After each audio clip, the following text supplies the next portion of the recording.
Hello, welcome to Reading How to Make It Fun for You and Your Autistic Child. Thank you so much for coming, and thank you to Autism Connect for giving us this opportunity to celebrate Autism Awareness Month together. My name is Jo Meserve-Mock, and I'm an occupational therapist in the United States. I have a background in early intervention, and I'm also a children's book author. So today we're going to talk about fun, and we need that in our world today.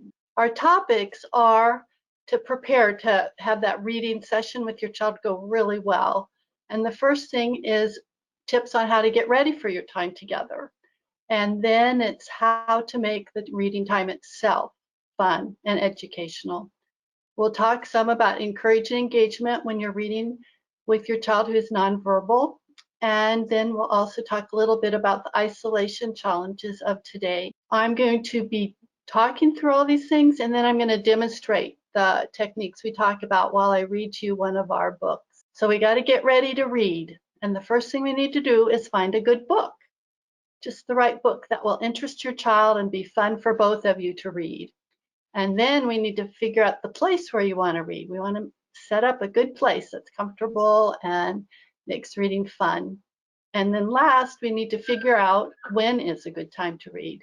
So within your schedule, how it can become part of your routine. So we're going to work on all of those things as we go through these slides. So how do you find that good book? You want it to be fun. You want it to be fun for both of you. So number one, it's got to have a topic. It's got to be about something that your child is really interested in. Now, if they love dogs, then a dog in your book would be really important. If they like to go for walks, then that would be something that would be good in your story. So as you look at books, the first thing you want to consider is the topic. What's it all about? The second thing is considering the format, knowing your child's sensory needs. What does your child need in that book? Does he need a big, heavy book that will kind of give him some sensory input that way? Does he or she need a book that has bright colors on it because they have favorite colors that you know they just love? Does the book need to have some buttons to push so it makes some noises as you read along? Or maybe the book needs to have some textures that you can rub as you read it. So format can make a difference too. It's how much fun you can have. And then last, you need to look inside the book and look at the text and the images to make sure your child can understand them. Based on what you know they like and when they flip open a book, you can kind of get a feel for if they are receptive to it or not. Here's some more tips on finding that right book because we want it to be fun. Remember that. That's our goal. Our goal is to make it non-threatening, just a good time for you and your child to have together. The first thing that when we made our books, we talked about, the three of us that did them, was that we wanted photographs because we feel like photographs are concrete and more relatable than illustrations. Children with autism need that real people, that real look to them. The second part of that photographs is that then you can show emotion and they can encourage that understanding of emotion for children who are autistic. The third thing is overcrowded pages can be overwhelming and overstimulating. And this, for me personally, is an issue. So I really understand this one. But some books, they have a lot going on when you open them up and they can be overwhelming. So consider that. Or it could be your child really likes a lot of stuff. So you know your child best, always. And respect that and realize that as you make your choices. The fourth thing is we talked a little bit about before is the text. You want to make sure it's easy to read, easy to see. So that's the consideration of the font style and size. They can make a difference. Repetitive phrases in stories are fun. There's something you remember. There's something your child remembers. There's something as you read that you can say and animate a little bit more. Maybe your child can read together with you or say after you. So repetitive phrases in stories is very good.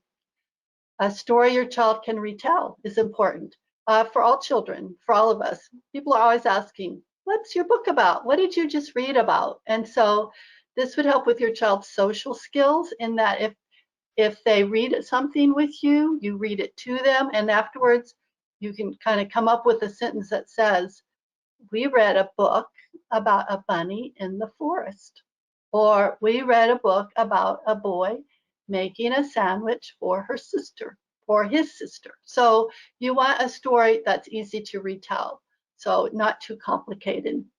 And then lastly here, we want it so pages can be turned by the child. So not a real flimsy book if possible, that tears easily. What's more fun than having a special place to go? And I know I'm in the United States, so my world is a lot different than people who are living in India or other places, but you still can find a special little place that's just for reading. And it can be important because then you can link that specialness to the experience you have together when you're reading. So as you do this, you're trying to create a special place. You want to create a comfortable place. So there's enough space where you can be together without crowding. And you know what's best in that as far as how much space you need. You want to think about that the lighting is behind you, because then it's reflecting onto the storybook and makes it easier to read. You want to have as much possible free from outside sounds. And I know this can be really difficult in urban places, but you can think about it anyway. Distractions. This is a way to help with the reading experience, because the more distractions, the more interference in gaining attention on the actual story or what you're reading. So whatever you can do to turn off TV, to turn off electronic devices, to not be facing something bright colored on the wall, to not have music going. So just to make the distractions as minimal as possible. And then again, if possible, you want to have it not be in an open space so others are wandering in and out as you read. But if you are in a small space, you could always turn your backs to people walking in and out. So you think about the place you're at and you kind of move it around in and create it so that you try to meet some of these tips or these guidelines so that it works for you. And then you need to make sure that space is available regularly and it's convenient so that you can use it on a routine basis. So when you have your time where you're going to read, you can get to it and no one else is there. If it's possible to have a place, then your child can go and you can say, go to your reading space as a place to kind of escape, to relax. We'll have to see what's best for your home. Next, we have, how do you find that good time? What's a good time to read? And you know this probably pretty well, but you can think through it a little more.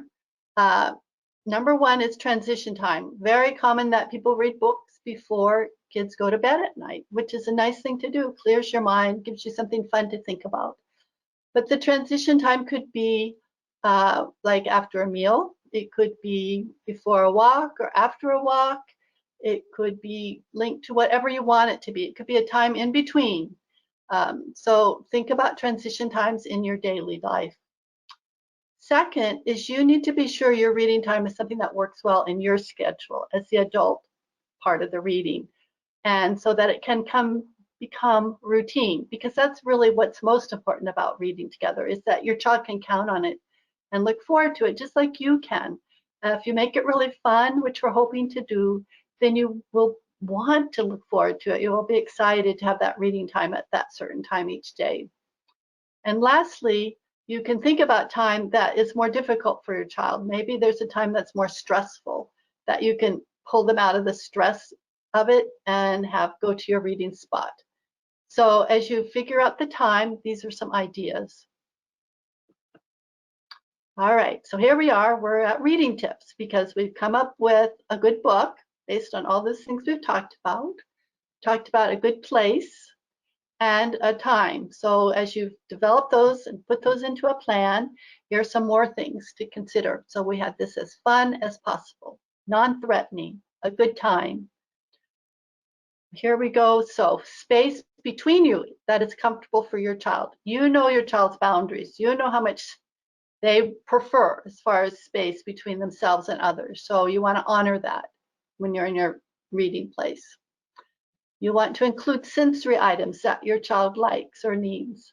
So again, you probably know this. You know this from maybe your child has had therapy, or that you know that they choose to wear like a special shirt because it's tighter on them and gives them some pressure, or they have a little something they fidget or play with when they're anxious, so maybe they need that. Maybe they need to sit on a big ball or something so they can go back and forth and be in movement while you're reading. Maybe they need weight on them, like a weighted blanket or just a heavy blanket. You know those sensory needs. So you would think that through. So where that space is, where you're going to be reading, you have those items there, or you take them at your time. Now, you can offer 2 books for a child to choose from if you want to, because that teaches choice making. But if that seems like that will add stress to it, having the child have to make that choice, then you present the book that you have chosen and you feel is good, of interest to them. Now, you can do your very best and it still not work, but that's okay. You tried, and if it doesn't work and you don't, then you will try again. But that's a couple choices there of how you would offer the books up. Now, as you're reading, you ask your child to point to the characters on each page. That's a way to get their attention to the story. As you're reading about one of them, you could say, point to the rabbit or point to the dog. So they're engaged, especially with a child who's nonverbal. That's a good thing to do. Okay, be animated and exaggerate emotions of the characters. Now, we talked about if they're photographs, so they're real people, and that makes it more relatable. But even if it's a drawing and the child is very sad, you can talk about how sad they are and show it on your face, and then ask them to imitate you, or use your hands like I'm doing, or be worried, or be mad. So you exaggerate that, and you teach those social images for your child to begin to recognize. So books are a great way to do that because it doesn't hurt anyone's feelings. There's nothing that really in life affected your child or yourself. It's just using the story to help you with that. If it's hard for your child to sit very long or to be attending very long, start reading for short periods of time. It doesn't matter. And then gradually build up. We're back to wanting this to be fun. We want it to be positive. We want it to be non-threatening. This is developing a routine place for you and your child to have a good time together. And it may start out rocky. It may start out for just a brief period of time, but it will grow. And so by using these recommendations and these tips, that helps you kind of get on the right path to grow this love of reading and this love of this time together. A few more things is to have your child turn the pages. Again, it makes the child refocus on the book if they have wandered.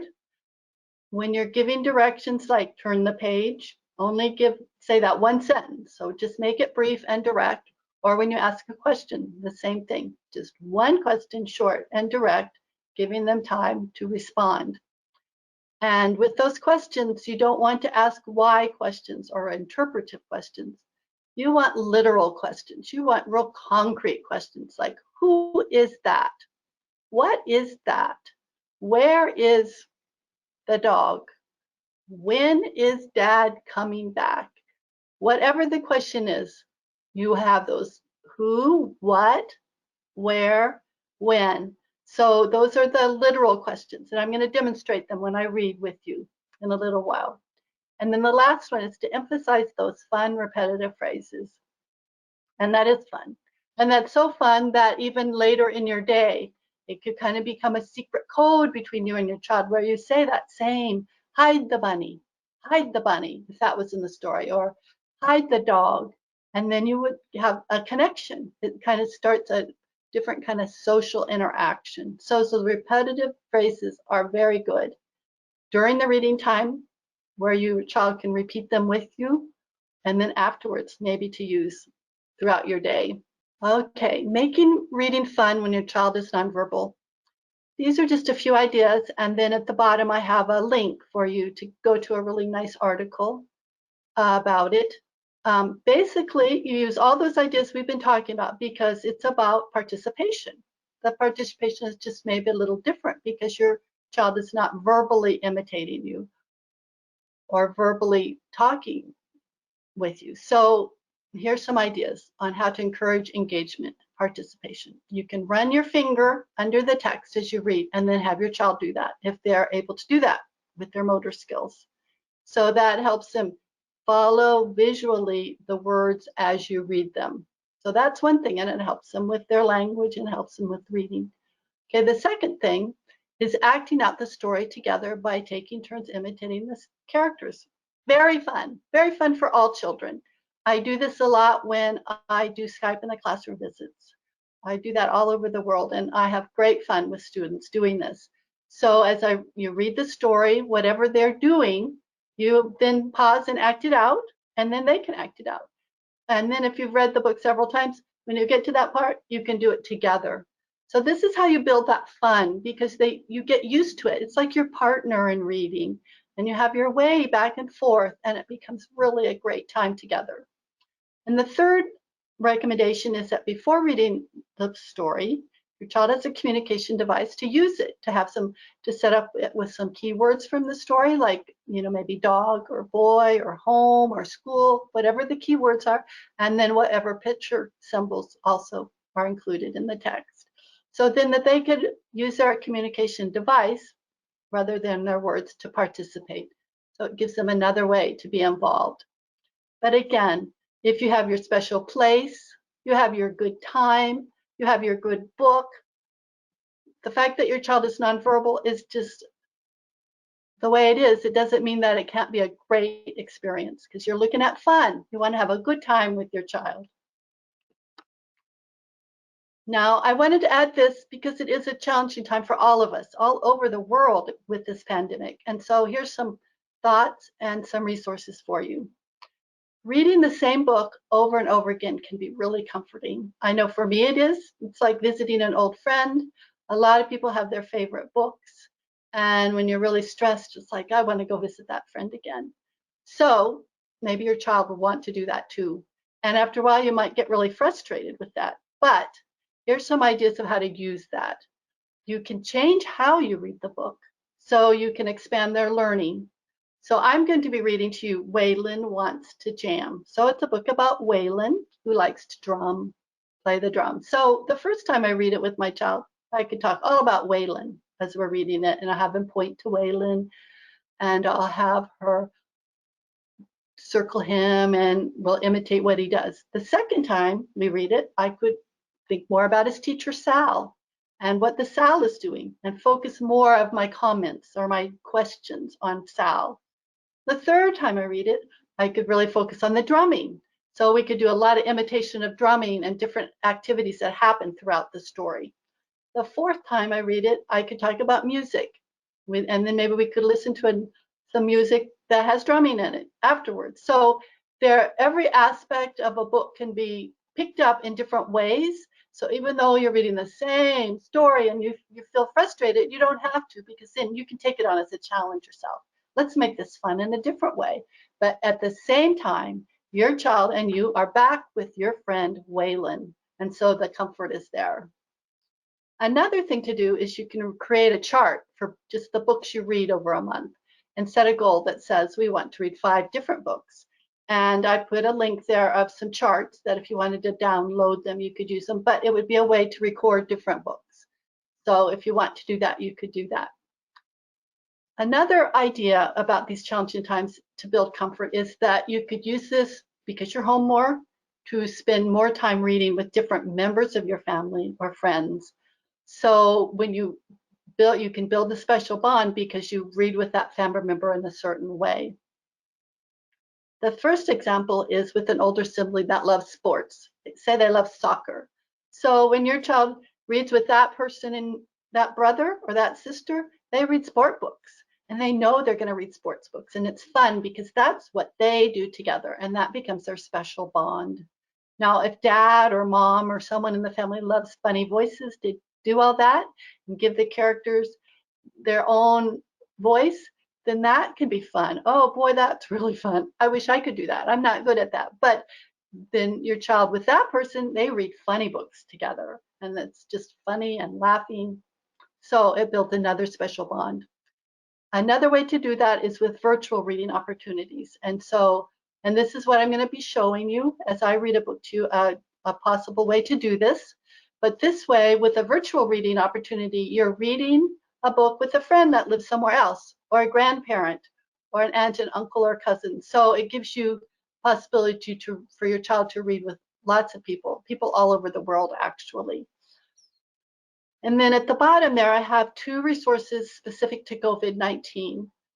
One is an article that just came online this week from the Philippines, and a behavior specialist wrote this article explaining from her perspective that the virus, it's not so much that autistic kids are worried about the virus hurting them, they're affected by the change in their life that having the virus in our world is causing. And so she talks a lot about that in her article.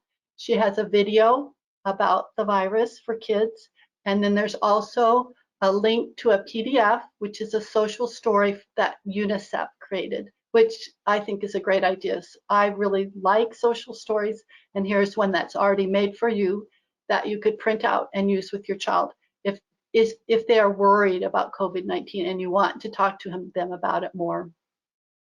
And then the second link is an article by Templin Grandin, who we all love internationally, and she obviously will have great things to share, and she does. I read the article, it's very nice. So there's some information I hope will help you.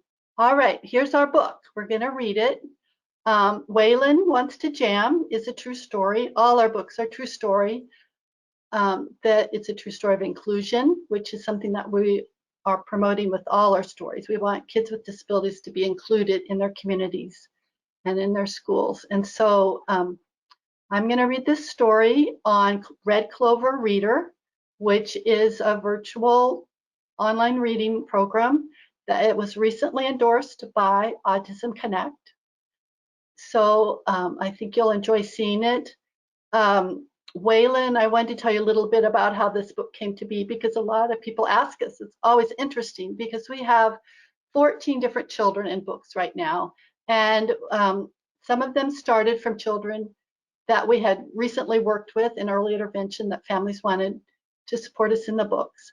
But Waylon's story, I happened to be returning a car at a car rental agency in town, and I was standing at the counter, and the woman next to me turned to me and said, "Oh, hi Joe, do you remember me?" And she was Waylon's mom, and it turned out that I had been Waylon's OT back when he was birthed at 3, and he was now in the 3rd grade, so it was a lot of time had passed, but his mother Maria remembered me.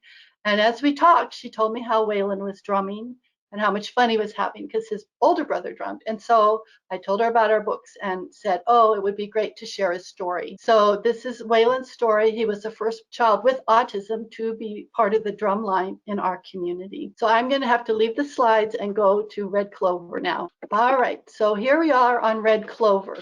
And as you can see, here's on this blue bar, there's me. And here I could be adding friends. I could chat with someone, and I can have audio video chats, so that yes, I would, oh, I don't want to do it right now, but so if you had a subscription to this and I did, then we could visually look at each other as I was reading this. The other very cool thing about this set I want to show you is that you can draw on this. So there's a brush size, and I can make it bigger or smaller.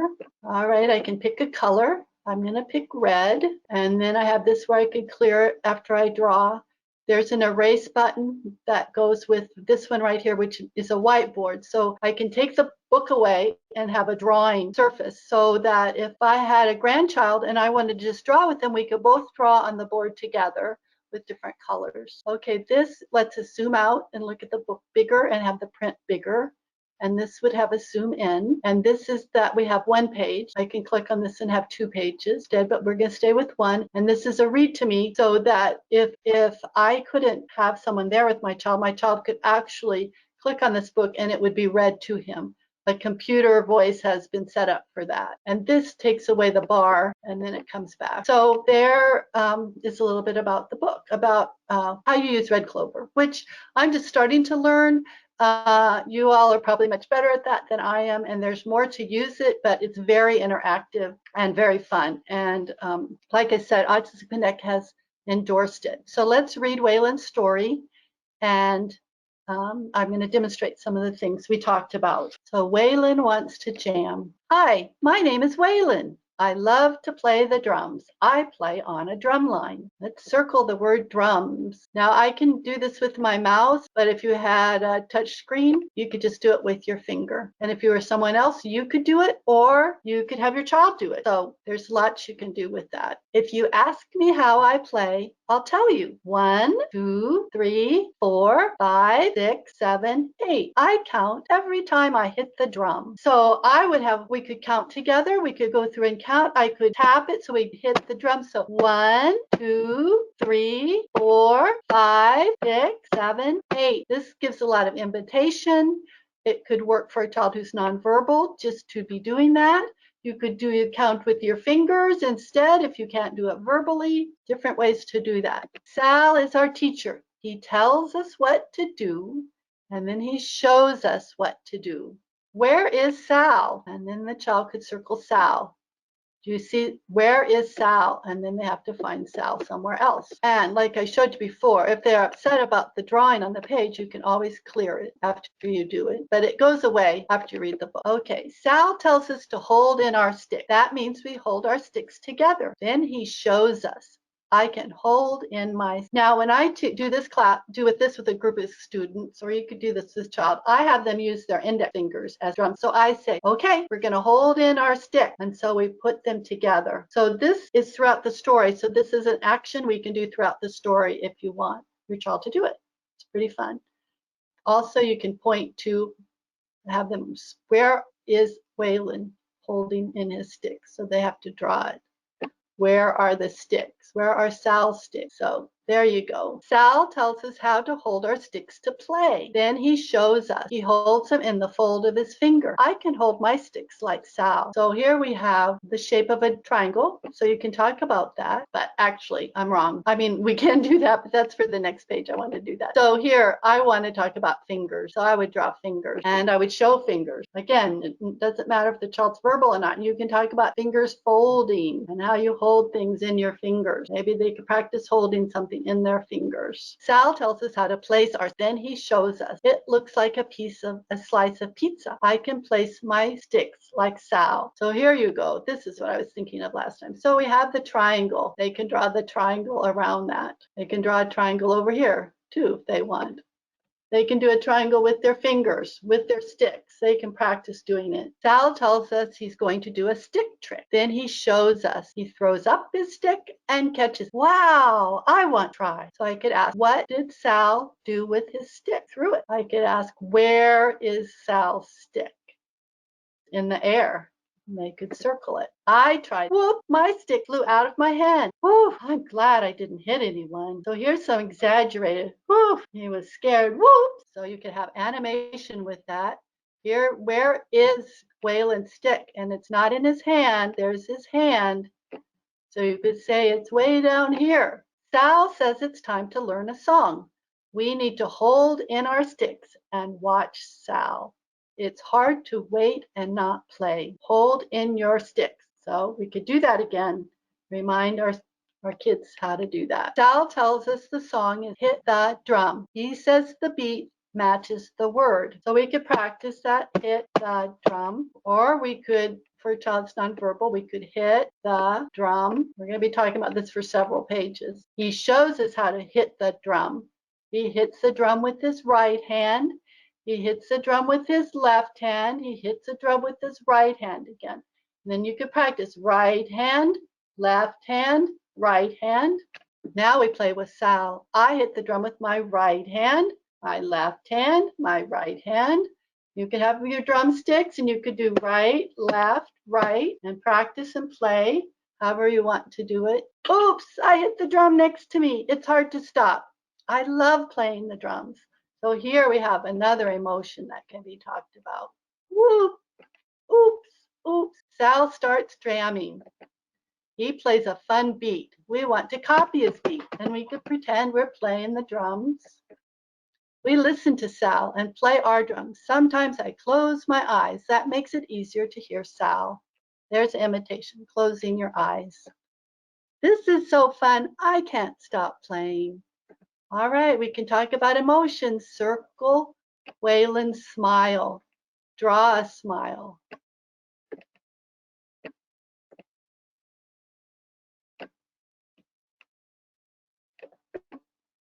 Sal says if we don't play together, we just make noise. We want to make music. Sal says to hold in our sticks. We aren't paying attention. We need to listen better. We try again. Sal starts jamming. Now we pay attention. Everyone is listening. We're learning to play like Sal. On a drum line, everyone must play the same way. So we could talk about ears. Where are the boys' ears? And have them find them. Oops. Sal wants us to take turns playing the bass drum. Waiting in line is hard. I like to sit. I can keep the beat. I can practice my stick trick. This helps me wait. I'm going to go quickly through the rest of the story so we don't take all our time on it, but you've kind of gotten the idea that you can always add the questions of who, what, where, when. You can animate, you can imitate, you can draw, you can look at different phrases like it's my turn. That's a phrase that's easy to remember. It's my turn. I get some help. The teen drummers are great drummers. I'm back playing the snare drum. Sal shows us a drumline move. He steps and hits the drum. He yells, I. Then he makes a silly pose on the beat. Now I'll try. So here's perfect for imitation. I step, so your child could stand up. They could hit the drum, hit their leg, hit a surface. I, and then be silly, like Sal. We all try again before practice ends. We're learning to do everything together. We have to get ready for our concert. What are they doing? I. You can see that there. The time has come. Our concert is starting. We are lined up and ready to play. We play the songs we've learned. We do the moves we practiced. I try my best. We bow on the last beat. Our concert is finished. This is our drum line. So we could clap because the concert's done and talk about that. We could bow because we finished. I love playing the drums. I know this is where I belong. So we end with a smile. More emotions to talk about. Okay, we're going to go back to our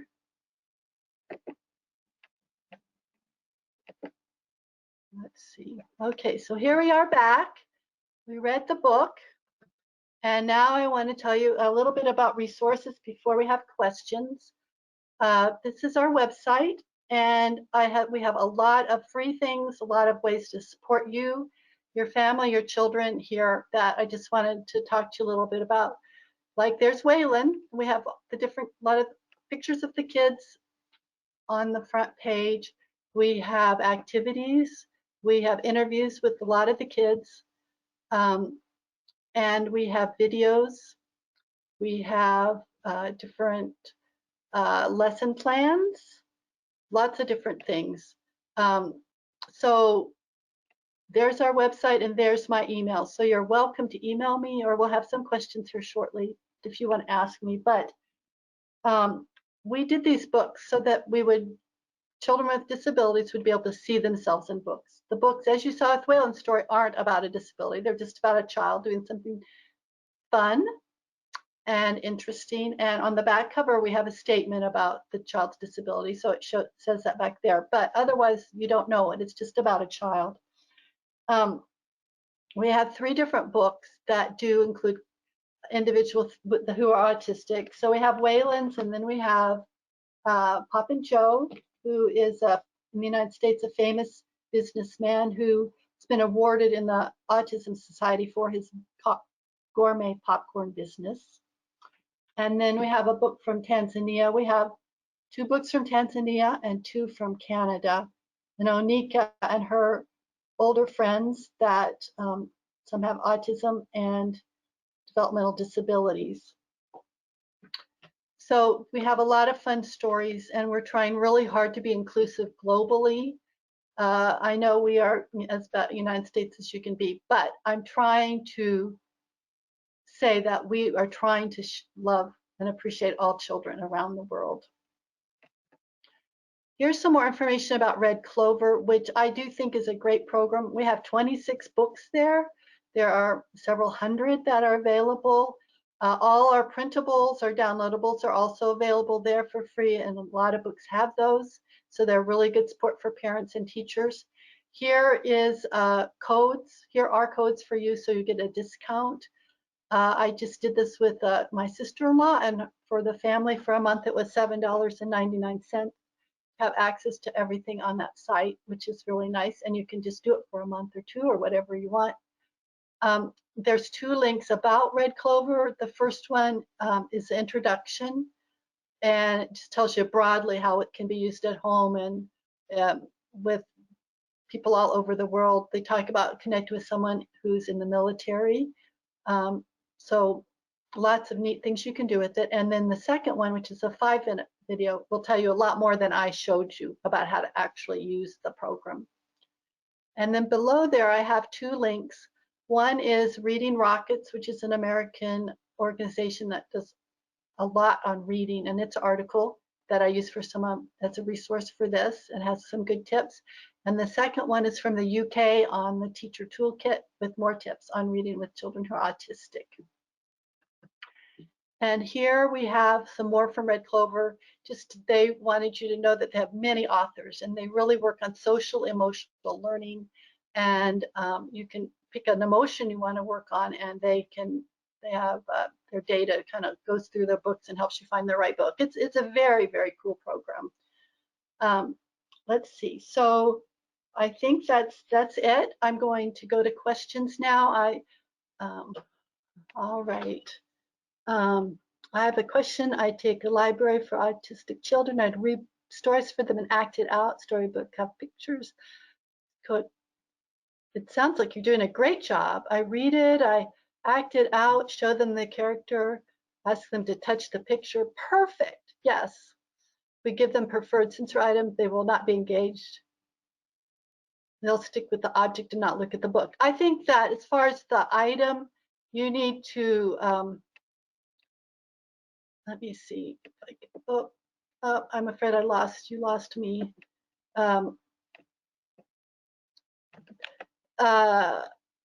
I don't know why this is covering me up, but I'm sorry. So I think I know what you're saying about the sensory item. If that, it could go either way. It depends on the child. So you know best. If it interferes with the child focusing, then don't give it to them. I totally agree. The next question is how to minimize transition issues while reading. So transition, I think that because you have your routine, you have your special place, that then it becomes the new normal, that you take your child and they go here with you and then they move on to the next thing. It just becomes part of the routine. So I hope that would help minimize the transition issue. You could give them the book to hold while they're waiting to do something, to move on to that. You can definitely get the slides to this webinar. They'll be emailed to you Monday. I'm sorry that I'm having a escape place. What I mean by that is it's kind of a little retreat. So if your child is really worked up and you want to say, go to your little place, that's what that escape place is. Or if your child is overly tired and you don't want them to go sleep in the bed, then you say, go to your little place, where then they read, and it's a reading place. You can actually label it specifically as a reading place, so that that's what's linked to that particular spot that you've created. Maybe you've created with pillows, you have a special blanket there, special toys there, or just one toy because you don't want to interfere. What all activities can be done with children who have ADHD and learning disabilities? That I think that as far, I'm just talking about reading. So I'm thinking the tips that we've talked about are to help attentions, like turning the page, that requirement to turn the page, that requirement to point to someone in the book, that requirement to repeat what you say, or to put your finger under the words you're reading. Those are all things to work on attention that would help with learning disabilities and ADHD. The other thing with the site Red Clover, they actually have a dyslexic font that they can switch. You can switch it to. That would help that way. I can't tell you about the reading level and capabilities, and I'm sorry I don't have more information on that. I listened to a webinar a few weeks ago on storytelling that was excellent, and she talked a lot more about reading, specifically reading, versus what I've talked about more as preparing for reading. And she talked, I think that would be helpful to you if you look at the storytelling webinar. And they're all on the Autism Connect site. How can we make the child with autism interested in books if the child is not preferring or looking at books with interest in the first place? Well, I think that's where you have to find a topic in the book that they're interested in. They must be interested in something. If it's food, pick a book about food. If it is trains, pick a book about trains. You need to find a topic that they would enjoy. And maybe you need to start with a short book, and maybe it's so it's not overwhelming. Or you could, but it's got to be something they're interested in. You can, I'm sure you've seen that you can make books like with family members, like a social story, and you just have pictures of the family member and you write a sentence. This is sister and her name. This is brother. This is mom. And then you create your own book. And so they start liking books, kind of the format of a book. Do it with something they're familiar with. So the next question is fighting stress level and depression. That's why I gave you those articles. I think they'll be helpful to you, especially the Temple Grandin had one that she had some information about fighting depression, keeping kids active. So that will be helpful to you. The resource links and the books so the book and the resource links are in the website, the webinar, which you will receive next week in your email. So they'll be active, and you can go to the findingmywaybook.com for our books to find out more about them. Okay, books for a child whose basic skills are eye contact, simple instruction. So you want just basic books. So a simple book, maybe with just one picture and one word on it. And you sit side by side, so you don't expect more than the reading to occur when you're together. You don't want to sit opposite the child and expect them to work on eye contact at the same time. You just sit side by side or kind of at an angle to give them space so they're comfortable. You let them be where they want to be. If they want to jump up and down between every page, they can. You just want to do very simple things and just start with low requirements. So the first requirement is that we're going to look at a book for 2 minutes, and that's it, and success if you do that. When reading to them, you say, we engage them with the story. Do you have any words or sentences alone? I'm not sure what you mean about that. And sorry if I made things more confusing by adding too much information. But I think keeping simple, we talked about direct questions, easy to understand who, what, where, when, very one sentence at a time, pausing, allowing time. And we rushed through things a little bit because we ran out of time. I think, can you share examples from your real life practice? I did not real life practice on reading intervention. I did not really work a lot. I mean, I probably, as an early interventionist, I worked on so many things that the ability to sit and look at a book was just part of it.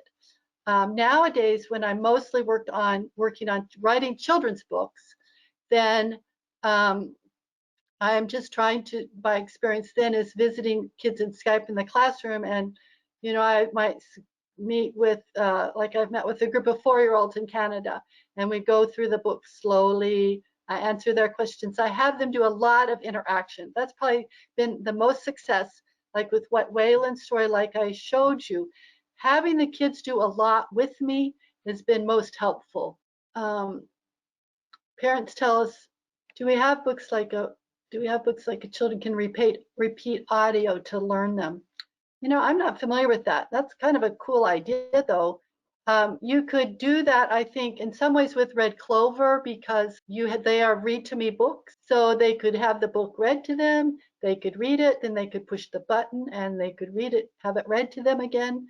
So maybe it would work a little bit with them. Storytelling versus reading a book. Storytelling to me is like I would have a puppet or some items, and I would share a story that I'm making up, and or maybe showing a picture of someone and saying, Dolly is going to go to the store today, and she's going to find an apple or a grape or something, and I would show the story, I would tell it.